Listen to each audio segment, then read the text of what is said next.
stashed in a Secret Service trunk. They got so tired of him going back and forth to fill up his tea that stunk like wild turkey that they gave him the keys. So every time he opened it up, he had his little satchel with his stuff, his alcohol, and then there's grenades and all sorts of other shit in there. And it tripped him the fuck out. So when he went back and sat down to listen to another guy get up there, which was Carter, and hear him honestly, lame duck governor, just let loose on everybody because he really had an issue with the lawyers and judges and stuff and the way they were doing things in Georgia. That's where it was, Georgia. So he laid into him, and it was like one of the best fucking speeches ever. And just because Hunter really pushed Carter out there was highly influential in him getting president. Oh yeah, I love that story, dude. Like I can go on fucking Hunter Thompson talks all the time. Dude was an asshole. He smacked his old lady around. He was not perfect, not by any means. But for what was going on in the 60s, 70s, and 80s and 90s, that the dude was pivotal in having us, people like us, having a voice. So I like seeing people like you out there doing the same thing, involving yourself in stuff. You know, regardless of whatever fucking. Oh no, I was involved at a local level for a long time, and it's like when you were involved at a local level so far, and you see what I saw at the time, which was we had several acts that were doing a lot for themselves and making a name for themselves and doing things for the culture of the underground as a fucking whole, and putting on a good show in the name of juggalos. And yo, man, you fucking overlooked all those dudes for a piece of pussy who hasn't even paid back her recoupment yet. Right. So people can shit talk me all you want. She was not successful. Like Ouija's record did not sell 1,000 copies in this first week. These are facts. Like I'm not making this shit up to make people feel bad. This is the way shit is. And the way I analyze and predict things might piss people off, but whatever. Hey, people get butthurt over every little opinion there is out there. It is what it is, you know? So, like, me as being a new podcaster and stuff, me, my girl, the living dead girl, who's co-owner with Gonzo Styles, you know, we started, like, little things, like comments people would make and shit. And I know it really gets, like, her flustered. And I'm like, babe, it's all a part of this whole scheme of everything we want to do. They hated on Hove. I keep saying they hated on Hove. They hated on everybody. They always, like, I watch shows I like.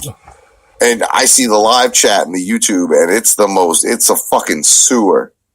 And I'm like, all right, well, I just need to do my show then.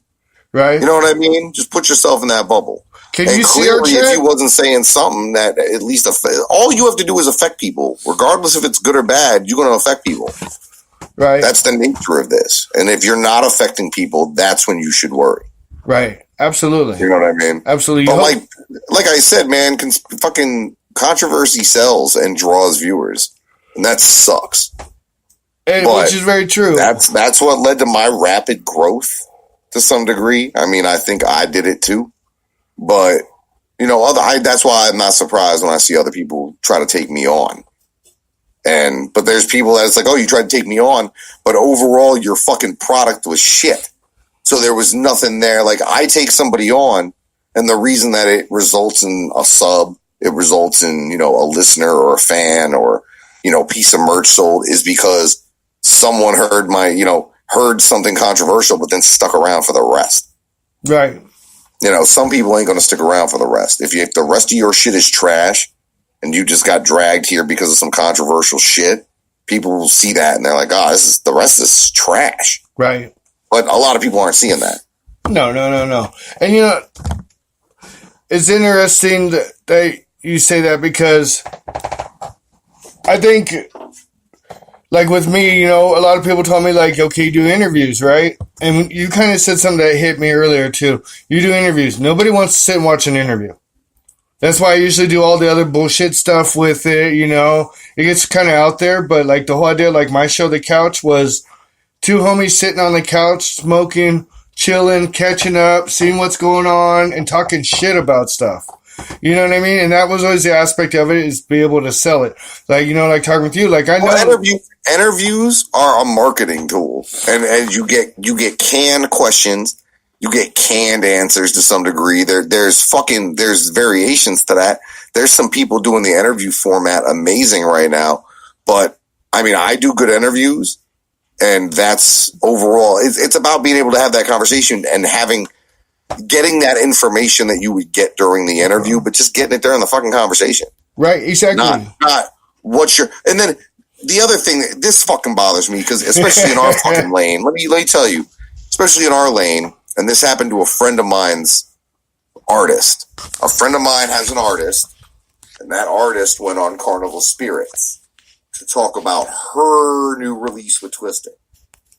Okay? Okay. Maybe I probably already said too much because motherfuckers are going to be able to find this. But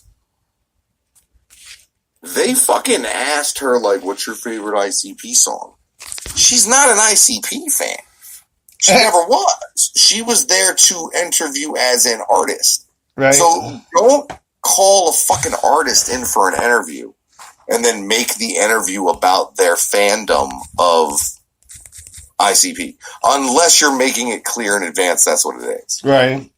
Because my show is not about fandom of ICP. My show is about underground fucking lifestyle shit and other shit.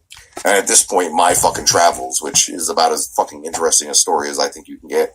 Right? Absolutely. That's what's up, bro. The interview thing, yeah, I don't want to diss out and shit, but the old radio I was on, it was really paint by the numbers.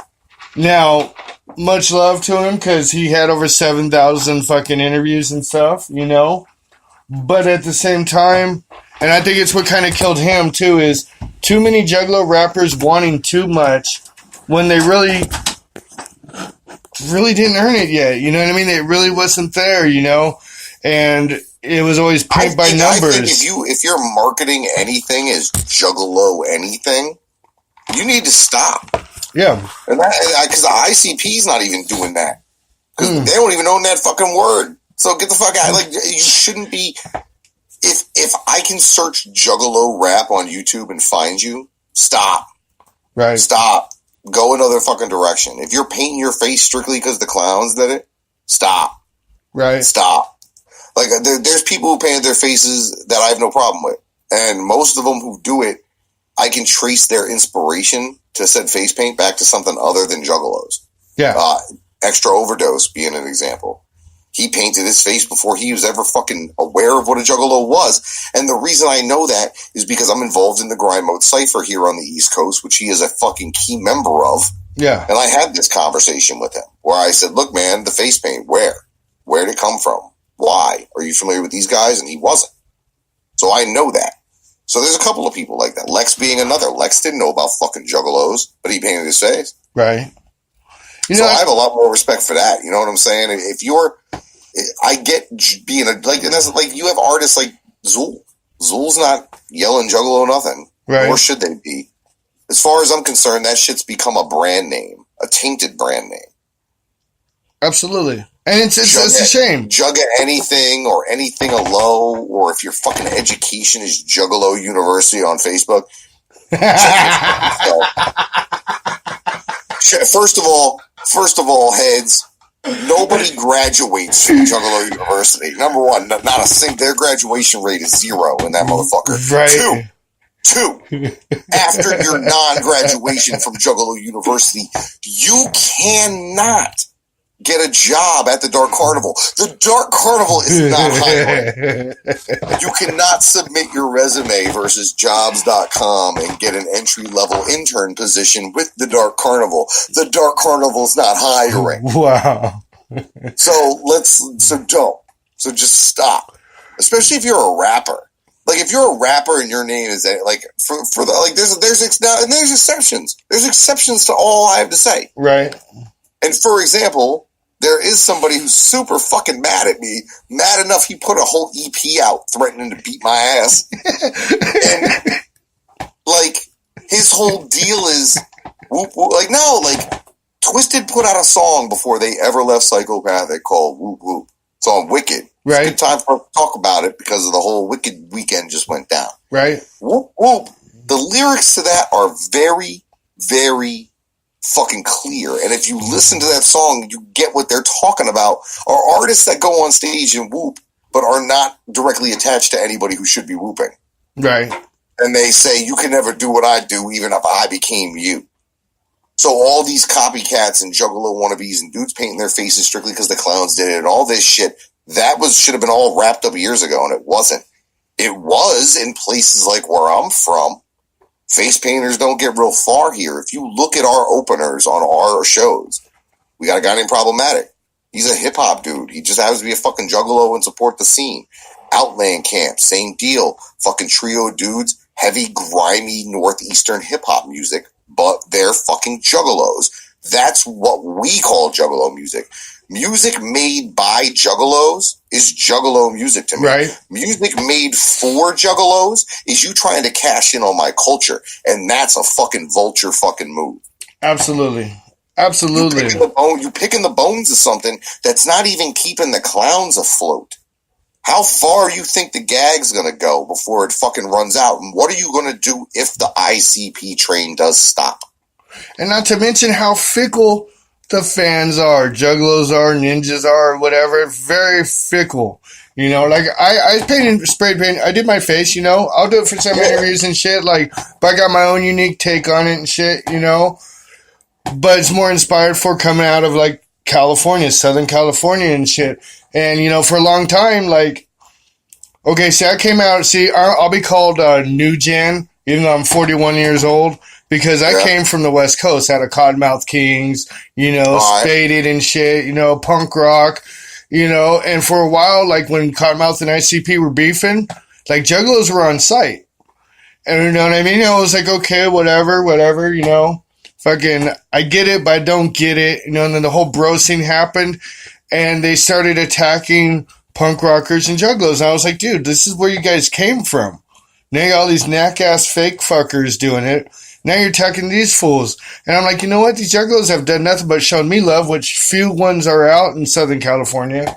You know, nothing but love for me. So I'm like, you know, fuck that shit, dude. I like to belong, you know. I like that family and shit. And not within fucking couple years, dude, I got over it. I ran a bunch of fan sites and shit, Hatchet Nation, Eastside Juggalo, Juggalettes and shit, you know, 70, 80,000 fans and stuff.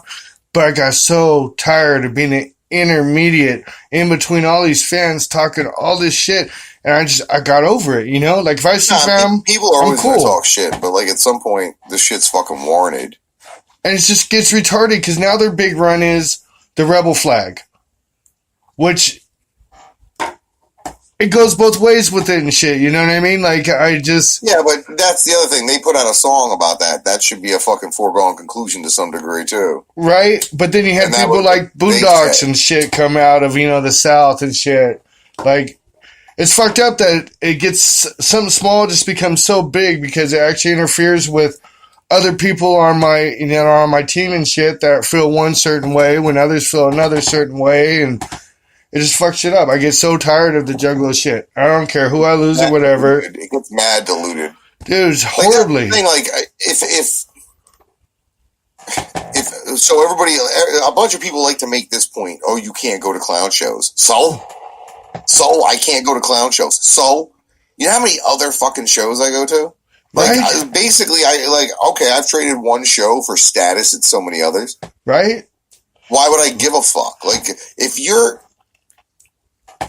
no matter what anybody thinks, ICP continuously tries to expand. Twisted constantly tries to expand. Any artist constantly tries to expand. Right. So if you're an artist and you're doing things that alienate you to one segment, a segment that at the moment is split any fucking way, right? Then I gotta question your whole plan. Like you don't have a plan. You certainly don't have a product. You don't have a plan.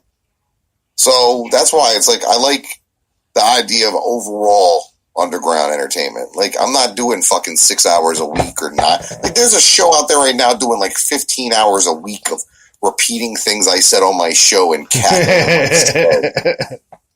Like for real, there is. I mean, I wish I could make certain things up, but I fucking can't. Right. It's depressing to me. That's just fucking funny, assholes dude. are such losers. It's funny as fuck. But, you know, we've done some on this negative and stuff. Like I said, we're more about the underground as a whole. Because that is just a subsection. Like, whether Juggalos, believe it or not, you're a subsection of the underground. To me, a couple labels that are really doing shit. Ryan